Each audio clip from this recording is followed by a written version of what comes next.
사람은 감정의 동물이죠. 우리 감정을 비유한다면 마치 우물과 같습니다. 우물. 새로 조성하고 천연수가 펑펑 솟아나는 우물이라 할지라도 그 우물에 고여있는 그 천연수를 매일 퍼올려서 우물을 정화시키지 않으면 그 고여있는 물은 조만간에 폐수가 되죠. 그뿐만 아니라 새로 조성하고 천연수가 펑펑 쏟아나는 그 우물도 폐쇄 조치당할 수밖에 없습니다. 그래서 그 우물에 물을 계속 버려서 새로운 물이 늘 솟아나고 그 새로운 물을 생활 용수로 쓸 때만이 그 물과 우물은 보존받을 수가 있는 것입니다. 우리 감정 역시 마찬가지입니다. 우리 감정은 어머니 태에서부터 어머니 탯줄 자르고 성장하여 오늘에 이르기까지 이 감정 안에 고여있는 다양한 내용물들이 있죠. 여러 가지 경험을 통한 그런 기쁨과 즐거움, 때로 슬픔과 비통함, 여러 가지 경험한 그 감정적인 것들이 우리 감정의 우물에 고여 있습니다. 이것을 우리가 어떻게 처리하냐에 따라서 삶의 질과 운명에 영향을 끼치게 되는 것입니다. 고시대에 쥐잡기 운동이 한참 벌어졌어요. 저도 아침 되면 아버지 쥐꼬리 어디 뒀어요? 이렇게. 왜?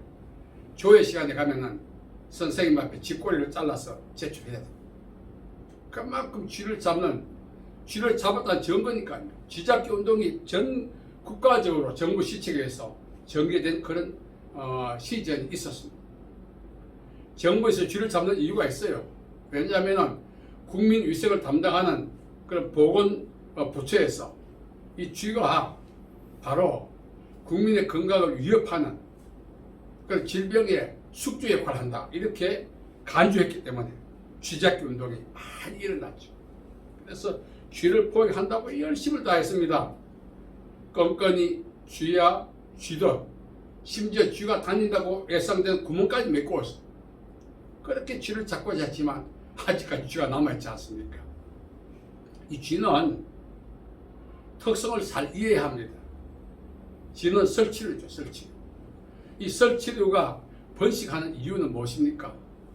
바로 음식 쓰레기죠. 그래서 껌껌이 쥐약 쥐도 쥐구멍을 메꿀 것이 아니라 음식 쓰레기를 잘 처리해야만이 설치류의 번식이 제한할 수 있어요. 근데 음식 쓰레기를 이것저것 막 갖다 버리니까 그것을 자양성분으로 삼는 설치류는 쥐가 얼씨구나 하고 먹고 번식하고 번식하는 것입니다. 쥐를 박멸하기 위한 운동에 비해서 번식의 숫자가 더 많이 늘어나는 것입니다. 그래서 이 설치류 쥐를 없애는 방법은 음식 쓰레기를 말끔하게 요즘은 이제 음식 쓰레기를 이렇게 처리한 기계도 나오지 않습니까? 과거에는 그거 아니거든요. 대부분의 음식 쓰레기는 돼지나 짐승의 그 사육의 어떤 자양 성분을 사용하기도 하고 때로는 방치하다 보니까 설치류 쥐들이 막 번식하는 거예요. 우리 역시 마찬가지입니다. 우리 감정 안에도 말씀드린 것처럼 고여있는 내용 중에 쓰레기가 있어요. 그것이 바로 부당한 경험을 통하여 우리 안에 축적되어 있는 상처죠. 설치류 쥐가 음식 쓰레기 때문에 번식하듯이 우리 내면의 감정의 우물에 고여있는 이 상처라고 하는 쓰레기를 치유하지 않으면 우리 역시 쥐에 의해서 공격을 받고 영향을 받습니다. 우리에게 영향을 주는 쥐는 무엇이냐? 악한 영이죠.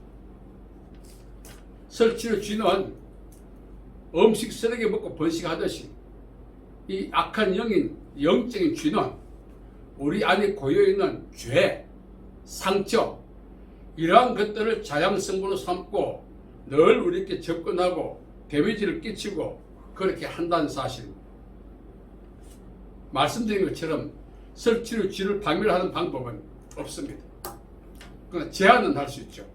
왜? 음식 쓰레기를 잘 정리함으로써 우리 역시 악한 영의 이 공격을 우리가 저지하려면 내면에 고여있는 상처, 오늘까지 범죄했던 그 죄악들을 처리하는 거죠. 자, 그러면 죄는 하나님에 대한 회개를 통해서 처리할 수 있습니다. 그렇다면 내면에 고여있는 상처는 어떻게 처리해야 할 것인가? 요즘 많은 분들이 불치병으로 고통받고 있습니다.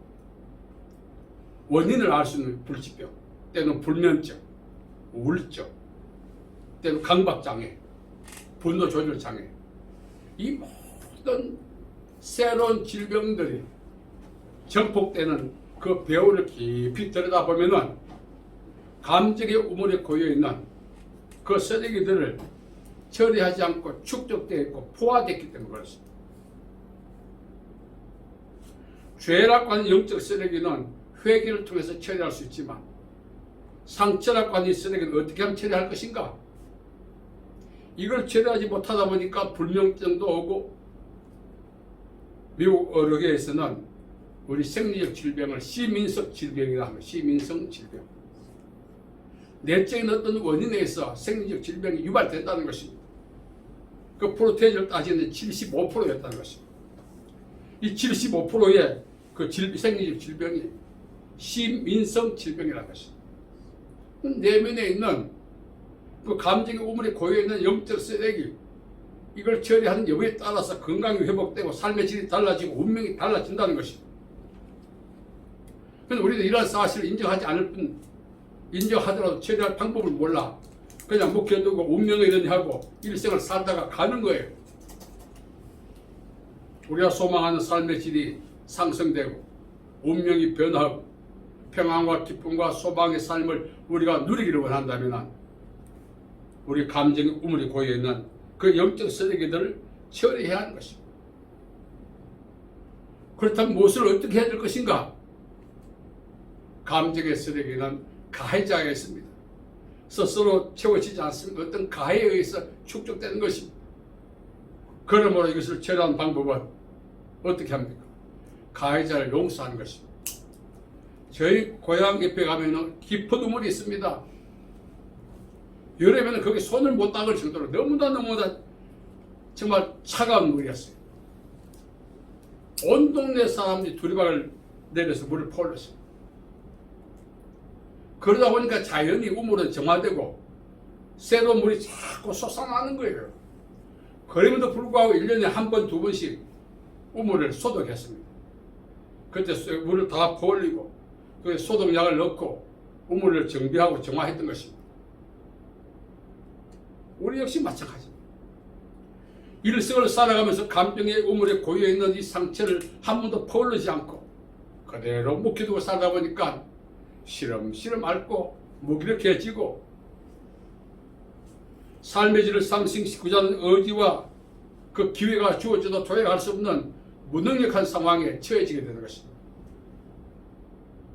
그래서 우리는 감정의 우물에 고여있는 이 영적 쓰레기, 이 상처를 처리해내야 건강한 인생을 살 수 있고 운명이 변한 삶을 살아갈 수가 있는 것입니다.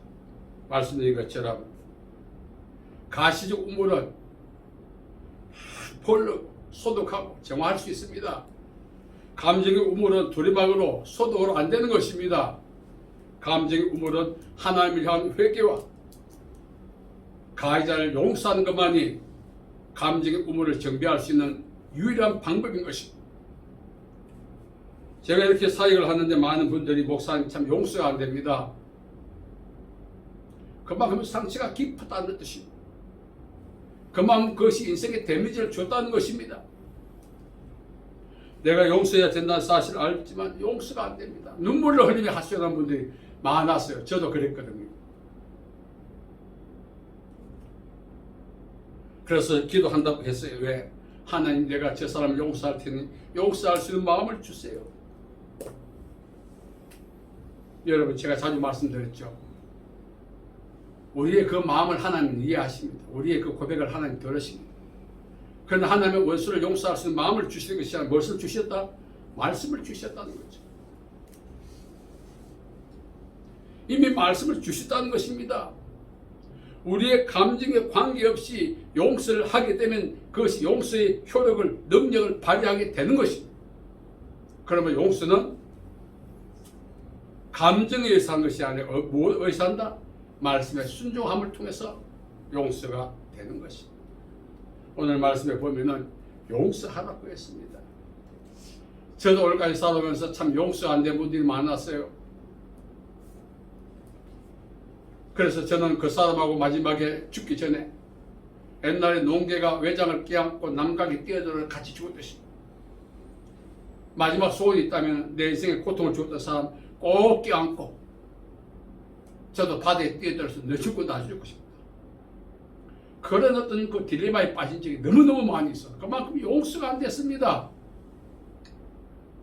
그래서 하나님의 말씀은 우리에게 말씀하고 있죠. 용서하라. 예수께서 이미 우리 죄를 용서하셨다. 내게 와서 배우라고 예수님은 말씀하셨죠. 우리가 신앙생활 한 여름 기간만큼 예수님께 배웠어요. 그 배운 것 중에 가장 중요한 것이 무엇입니까? 예수님이 우리를 위해서 십자가를 지셨죠. 죄를 용서하시기 위해서. 우리는 그걸 배워야 하는 것입니다. 그래서 우리도 역시 예수님처럼 용서해야 되는 것입니다. 오늘 많은 분들이 2차 가해란 말을 쓰죠. 용서하게 될 때 옛날 것이 떠오르게 되고 떠오를 때 고통이 오게 되고 용서할 때 고통이 오게 되고 그것을 2차 가해라 그렇게 표현하기도 합니다. 그럴 수도 있습니다. 2차 가해가 진행된다 할지라도 우리는 이제 용서해야 되는 것입니다. 남은 인생을 복되고 은혜 가운데 살기 위해서는. 하루는 이제 마리아에게 가버린이 찾아왔죠. 너에게 하나님이 성령으로 잉태되어 아들을 낳을 것이다. 청천벽력 같은 소리. 이 당시 마리아는 요셉과 정혼하고 자기의 처녀성을 증명하기 위해서 6개월간 집에서 기다리고 있는 도중에 잉태했다는 소식을 들었을 때 어떻게 했어요? 만일 잉태하게 되면 율법에서 돌에 맞아 죽고 파혼은 물론입니다. 그야말로 인생이 모든 것이 함몰되는 거예요. 그럼에도 불구하고 마리아는 말했죠. 하나님의 말씀이라면 내게 이루어지기 원합니다. 아주 강력한 수용을 한 거죠. 용서하라고 하는 말씀이 2차 가해와 같고 죽기보다 힘든 일이라 할지라도 우리 역시 하나님의 말씀이 나를 통해서 이루어지려면 그 가해자를 용서하는 그런 용서의 선언이 우리에게 있어야 하는 것입니다. 오늘 말씀에 보면 용서하라고 했어요. 제가 병원 사역하면서 많은 분들이 병들이 있는데 그 속에 원한이 있고 분노가 있더라고, 정오심도 있더라고, 적개심도 있더라고요. 그것이 자기들도 오늘 이 병이란 왔다는 사실을 인정해요. 그래서 제가 용서하라고 하니까 못하겠다는 거예요. 안 된다는 거예요. 용서하면 자신이 살 수 있다는 사실을 알면서도 용서를 안 하더라고. 그러다가 돌아가시더라고요. 그만큼 용서는 힘든 일입니다. 그럼에도 불구하고 하나님은 우리에게 용서하라고 하십니다. 하나님이 우리를 용서하신 같이 용서는 누구를 위해서 하죠? 우리 자신의 유익을 위해서, 미래를 위해서 하는 것입니다. 10,000달란트 빚진 자가 주인으로부터 그 탕감을 받았어. 10,000달란트 엄청납니다. 그리고 나오다가 100데나리온 자기 빚진 자를 만났어. 100데나리온 별거 아닙니다. 1달란트가 10,000데나리온이에요. 엄청난 탕감을 받고 그 친구에게 내 빚을 갚아라. 친구가 참아달라고 하니까 뭐 이런 게 있어? 하고 감옥에 집어넣어버렸어. 그것을 지켜본 사람들이 주인께 가서 말했을 때 주인이 그걸 다시 불렀습니다. 소환해서 이렇게 말했죠. 내가 널 용서하신 것 같이 너는 내 친구를 용서할 수 없느냐? 네 다시 아까 했던 취소다. 너 갚도록 옥에다 집어넣었죠. 10,000달란트는요.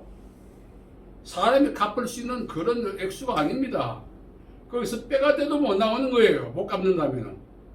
그런 엄청난 채무를 우리는 예수 그리스도의 십자가를 통해서 하나님께 용서를 받았습니다. 우리는 용서를 못하죠. 우리는 우리의 감정에 사로잡혀서 용서가 안 되는 거예요. 우리가 용서받은 것처럼 우리도 가해자를 용서하는 것이 하나님의 뜻입니다. 그 뜻이 이루어지기 위해서는 2차 가해, 3차 가해라는 그런 여러 가지 상황이 우리에게 가중된다 할지라도 우리는 용서해야 되는 것입니다. 세상에서 가장 큰 능력은 뭡니까? 용서하는 능력입니다. 죽은 사람을 살리고 병든 자를 고치고, 이것도 하나의 능력입니다만, 용서는 인간의 힘으로 하는 것이 아니라 하나님의 말씀에 의지할 때만 가능한 일이에요. 오늘 말씀은 이야기합니다. 참으로 복된 인생을 살기를 원한다면 우리 내면에 축적되어 있는 감정의 우물에 고여있는 죄를 회개를 통해서 처리하고 상처를 용서를 통해서 처리하라고 말씀하고 있는 것입니다. 그렇게 될 때 하나님의 나라는 먹고 마시는 것이 아니에요. 성령 안에서 의와 평강과 희락. 하나님의 나라는 여기 있다 저기 있다 할 것이 아니라 너희 안에 있다. 이 치어들 좋은 관계 속에 있다 하신 예수님의 말씀대로 용서하는 순간 하나님의 나라의 삶을 누리고 살아갈 수 있는 특권과 기회가 우리에게 주어지는 것입니다. 저도 인생을 살아오면서 돌아보니 참 억울한 일이 많았어요. 용서가 안 되더라고. 이면의 저 자신을 돌아보니 저 때문에 상처받은 사람도 참 많았겠구나. 그분들 중에 이미 저를 용서하는 사람도 있을 텐데 난 아직까지 용서 못하고 있어요. 얼마나 이율배반적입니까? 저는 받은 상처를 앙심을 품고 살고 제가 상처 준 사람은 이미 저를 용서했는데 이게 말이 되겠어요? 그래서 용서하기로 하고 다 용서했습니다. 용서 못할 사람이 없는 거예요. 용서의 비중을 따지면 우리가 하나님께 받은 용서는 1만 달란트. 우리가 용서해 줄 사람은 100대나 별거 아니에요. 여러분, 오늘 말씀에 이야기합니다. 예수께서 우리를 용서하신 것 같이 너희도 용서하라. 좀 전에 말씀드렸죠. 신앙생활은 그냥 세월 보는 게 아닙니다. 예수님 앞에 배운 학습 기간이라고 하면 됩니다. 신앙생활 기간이. 그동안 뭐 배웠습니까 우리가? 다 10년 이상 신앙생활 했지 않습니까? 10년이면 강산도 변다 했는데 우리는 아직 그대로 있습니다. 변하지 않고 예수님께 용서를 배웠고 용서를 받았으면서도 우리는 아직 용서를 못하고 있어요. 이게 말이 되겠어요? 그러므로 우리가 두 가지입니다. 잘못 배웠거나 우리가 예수님과 아직 합류하지 못했거나 두 가지입니다. 오늘 말씀을 다시 한번 우리가 기억하십시오. 저와 여러분 속에 감정에 막 고여있는 이 상처, 저도 아직까지도 알지 못한 것들이 고여있다고 저는 믿습니다. 그것을 인지하는 순간 저는 다 용서할 겁니다. 왜? 10,000달란트를 탕감받았기 때문에. 제가 죽는 날까지 용서하고 용서한다 할지라도 100데나리온 이상은 안 될 거예요. 여러분, 오늘 많은 분들이 질병, 마음의 질병, 생활의 질병, 몸의 질병 감당하지 못해서 내 인생 여기까지다 극단적 선택을 하는 그 배후에는 시민성 원인, 감정의 우물에 고여있는 상처를 처리받지 못해서 그렇습니다. 감정에 고여있는 상처만 처리받는다면 외양간에서 송아지 나가 뛰듯이 기쁘고 복된 남은 인생을 살아갈 수 있는 특권을 하나님으로부터 받게 되는 것입니다. 오늘 제가 이 말씀을 드리는 이유가 있습니다. 우리가 왜 고만고만한 인생을 살고 왜 아직까지 헤매고 왜 아직까지 이렇게 힘들까요? 우리 감정의 우물이 폐쇄 직전에 있기 때문에 그렇습니다. 이 폐쇄 직전에 있는 감정의 우물에 축적된 상처를 퍼내서 다시 한 번 더 생수가 되어 솟아나는 예수님이 주는 기쁨과 평안과 감사 속에서 살아간다면 남은 인생 천국 생활을 누릴 수가 있는 것입니다. 우리 용서하십시다. 우리가 용서 받았습니다. 그래서 우리 감정의 우물을 깨끗이 정비해서 내가 주는 물을 마시는 자마다 그 속에서 생수가 되어 나오리라 하신 예수님의 그 말씀처럼 하루하루가 천국 생활이 되어야 하지 않겠습니까? 마지못해 산다. 하루가 지옥이다. 이런 말을 저는 주위에 있는 많은 분들을 통해서 듣습니다. 남은 인생 살자니까 너무 힘든 거예요. 못 견디겠는 거예요. 그래서 극단의 방법으로 삶을 끝내는 거예요. 그것이 인생의 고통과 아픔을 처리하는 방법이 아닙니다. 인생의 고통과 아픔을 처리하는 방법은 죄는 하나님께 회개하고 가해자는 하나님 앞에서 용서함으로 남은 인생 얼마든지 극단의 방법 선택하지 않고 복되게 살 수 있다는 것을 성경이 우리에게 말하고 있는 것입니다. 그렇게 살아야 되는 것입니다. 말씀드린 것처럼 저도 참 용서가 안 됩니다. 하나님 차를 날 데려가면 안 되겠습니까? 할 정도로 용서가 안 됩니다. 그러나 우리가 아직 죄인 되었을 때 예수 그리스도께서 우리 죄를 대신하여 죽으심으로 하나님이 우리에 대한 자기 사랑을 확정하신다. 여러분, 우리 모두가 오늘 이후로 남은 생 버겁다 힘들다 어떻게 살까 걱정하지 말고 우리 남은 시간이 정말로 우리에게 짧아 한탄이 되게 만들어야 돼요. 그렇게 되려면은 내면의 감정에 있는 이 상처의 쓰레기를 하나님 앞에 용서를 통해서 다 걷어내야 하는 것입니다. 10년에서 분초분초마다 실시간 생수가 솟아나는 그런 복된 삶을 우리 모두가 살아가야 되지 않겠습니까? 많이 늦었습니다. 이제라도 그렇게 살기 원한다면, 그렇게 살아가는 특권을 우리가 누리기 원한다면 내 감정에 있는 이 고여있는 상처, 억울함, 부당함, 슬픔, 오늘까지 나를 그렇게 더 이상 살지 못하게 몰아갔던 상황들, 그 가해자들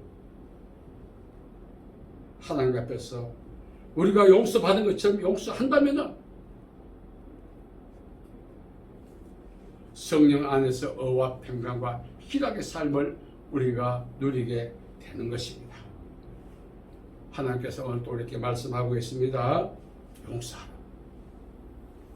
감정의 우물을 정화해서 생수가 솟아나므로 천국에 버금가는 아니 천국 생활을 경험이 아니라 실제로 누리는 우리 모두가 되기를 예수님의 이름으로 축복합니다. 아멘. 살아계신 아버지 하나님, 은혜와 자비와 사랑을 감사합니다. 오늘까지 우리가 살아오면서 힘들고 어려웠던 것은 상황이 아니라 내면에 고여있는 영적 쓰레기 때문이었습니다. 죄를 회개하고 가해자를 용서함으로써 우리 내면의 우물이 정화되고 깨끗하고 변함없이 솟아나는 생수의 근원 대신 예수님의 은혜로 말미암아 기쁘고 즐거운 삶을 살아가는 기회 되게 도와주시옵소서. 우리 모두에게 감정의 정화의 복을 주시고 천국 생활을 누릴 수 있는 복된 출발이 될 수 있도록 오늘 이 시간을 함께하여 주시옵소서. 예수님의 이름으로 기도하옵나이다. 아멘.